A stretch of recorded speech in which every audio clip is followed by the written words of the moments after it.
सभी भगवत प्रेमियों को जय जय श्री कृष्णा, जय जय श्री राधे सीताराम। भक्तों, बड़ा ही ये प्रसंग सुंदर है। दुष्ट और सज्जन में गोस्वामी तुलसीदास जी ने क्या क्या अंतर बताए हैं कि दुष्ट क्या कर सकता है और सज्जन व्यक्ति का पहचान क्या होता है। गोस्वामी तुलसीदास जी ने जब रामचरितमानस की रचना शुरू की तो दुष्टों को भी वंदना की, क्योंकि जो दुष्ट होते हैं ना, वो अपना तो बिगाड़ते ही हैं, दूसरों का भी बिगाड़ते हैं।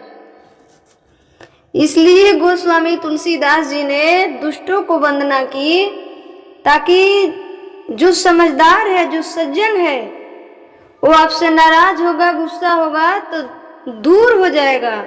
लेकिन यदि दुष्ट नाराज होगा, गुस्सा होगा तो आपके जग बिगाड़ सकता है। इसलिए गोस्वामी तुलसीदास जी महाराज ने रामचरितमानस की जब रचना की तो दुष्टों को भी वंदना की है। बड़ा ही सुंदर दुष्टों के बारे में गोस्वामी तुलसीदास जी ने वर्णन किया है। इसलिए दुष्टों से बच के रहना, कुत्ते के मुंह लागने से क्या फायदा। गोस्वामी तुलसीदास जी दुष्टों को कुत्ते समझे हैं, क्योंकि वो अपना तो विनाश करता है पर किसी कार्य को बिगाड़ सकता है, किसी जग में बिगाड़ सकता है। इसलिए गोस्वामी तुलसीदास जी ने क्या लिखा है, बिछरत एक प्राण हरि लेहि, मिलत एक दारुण दुख देहि, बिछरत एक प्राण हरि लेहि, मिलत एक दारुण दुख देहि। एक को मिलने से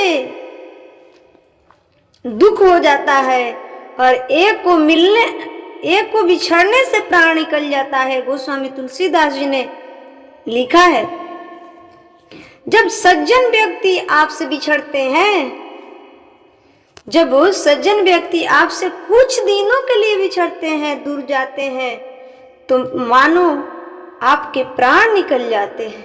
ऐसा होता है कि नहीं। और दुष्ट जब मिलता है तो प्राण निकल जाता है। एक को बिछड़ने से प्राण निकलता है, एक को मिलने से प्राण निकलता है। क्यों ऐसा क्यों होता है? यही है अंतर दुष्ट और सज्जन में। एक के बिछड़ने से दुख है और एक के मिलने से दुख है, ये दोनों है। इसलिए गोस्वामी जी प्रणाम किए हैं दुष्टों को भी। हमारे शंकराचार्य जी भी पहले दुष्टों को वंदना किए हैं, प्रणाम किए हैं। क्यों? क्योंकि दुष्ट को बात तो समझ ही लिए। अब वो उसको मिलने से दुख होता है और सज्जन को बिछड़ने से दुख होता है। यदि कोई दुष्ट व्यक्ति आप कहीं जा रहे हैं, अगर दिख गया तो आपके मन में क्या होगा कि ओह, मेरा सारा करा धरा पे पानी फिर गया, ये दुष्ट कहाँ से मिल गया। होता है ना ऐसा। और एक सज्जन व्यक्ति यदि आपको मिल जाए तो चाहे आपका कितना समय बर्बाद हो गया, इसका पता ही नहीं चलेगा। और जब वो मिलकर आपसे दूरी जाने लगे तो आपको लगेगा कि वो प्राण निकल जा रहा है, मेरा प्राण जा रहा है। यही होता है दुष्ट और सज्जन में अंतर। इसलिए दुष्टता छोड़ो। यदि मानव का तन मिला है तो सज्जन बनने का प्रयास करो, ताकि आपके चलते लोगों को खुशी मिल सके। बोलिए श्री सीताराम भगवान की जय। जड़ चेतन गुण दोष मय बीस, जड़ चेतन गुण दोष में विश्व कीन करता,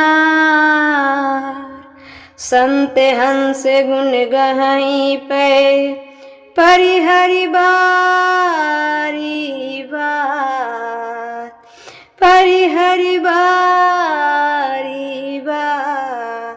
ये बालकांड का दोहा नंबर 6 है। बड़ा ही सुंदर ये भी दोहा है कि जड़ चेतन, कहने का तात्पर्य है कि संसार की हर वस्तु जड़ से चेतन, चाहे वस्तु जड़ हो या चाहे चेतना से भरी हो, सब में दोष है, सब दोष से भरे पड़ी है। हम जो भी कमाते हैं मेरी माँ, हमारी कमाई में भी कुछ न कुछ दोष है, चाहे वो मेहनत का ही क्यों ना हो। मैं ये नहीं कहती कि चोरी का कमाई है, मेहनत की कमाई में भी दोष होती है, और चोरी की कमाई तो खत्म, वो तो संपूर्ण दोषमय है। सब में दोष होते हैं, कपड़ा, घर, सब में, मकान, दुकान, सब में दोष होता है, सब में दोष। बोले दोष खत्म कैसे करें? तो जो भी धारण किया करो, जो भी धारण किया करो, लिया करके अपने भगवान को समर्पित कर दो, अपने ठाकुर को समर्पित कर दिया करो। जब भगवान के चरणों में समर्पण कर देंगे, जब भगवान के चरणों में समर्पण कर देंगे ना, तो उस वस्तु का दोष खत्म, अपने आप मिट जाएगा। इसलिए बड़ा ही सुंदर गोस्वामी तुलसीदास जी कहते हैं, जड़ चेतन जग जीव जत, सकल राम मैं जानी, बंदहु सबके पद कमल, सदा जोड़ी जुग पानी। सबको राम में जानना चाहिए, सबके अंदर राम है, सबके अंदर परमात्मा है। चित्त मतलब प्रकाश के रूप में सबके अंदर भगवान बैठे हैं, चाहे वो चींटी हो, चाहे वो हाथी हो, चाहे वो पुरुष हो, चाहे वो लेडीज हो, चाहे वो बच्चा हो, चाहे वो बच्ची हो। तो तुलसीदास जी क्या कहते हैं, सबको राम में जानना चाहिए, सब राम स्वरूप है। आप लोग कहिएगा कैसे, मैं राम हूं? तो एक उदाहरण से समझाती हूँ। आपके घर में भी एक पत्थर होगा, आपके घर में भी एक पत्थर होगा, ठीक है? उस पत्थर को किसी मूर्तिकार को दे दिया जाए तो मूर्तिकार राम का प्रतिमा बना देगा कि नहीं?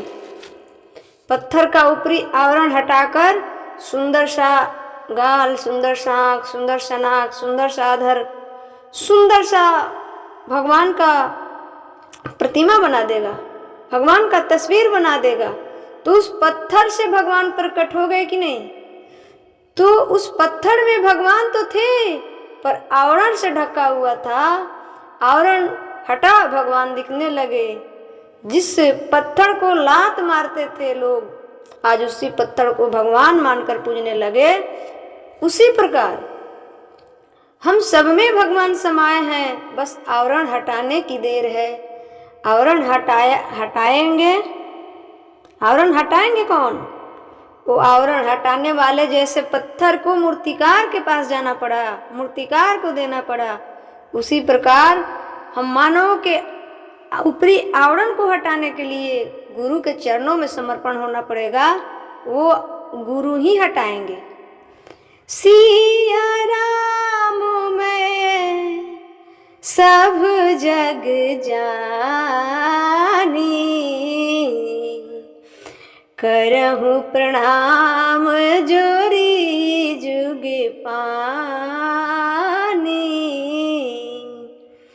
आकर 4,84 जाति जीव थल नभवासी।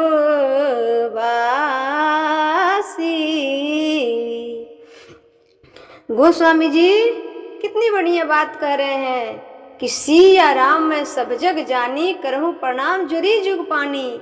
गोस्वामी जी सब में राम मैं देखते हैं, गोस्वामी जी सब में राम मैं देखते हैं।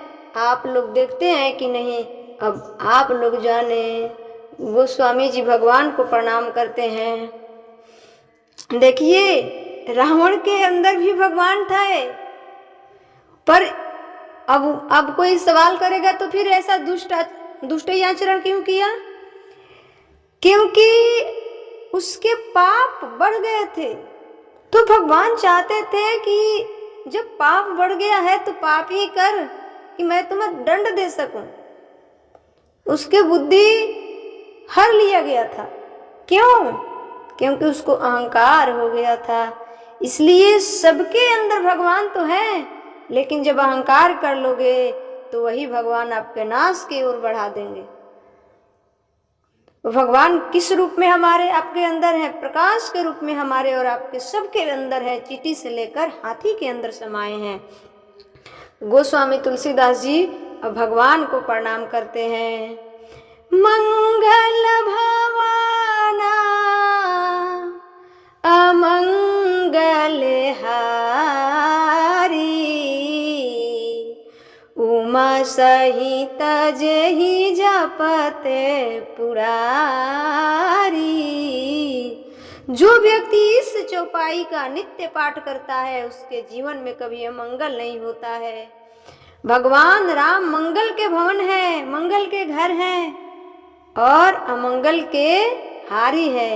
अमंगल को हरने वाले, हरण करने वाले हैं, उन्हें हम प्रणाम करते हैं। इसलिए इस चौपाई को नित्य पाठ करने से जीवन की बाधाएं अमंगल समाप्त हो जाती है। इसलिए नित्य किया कर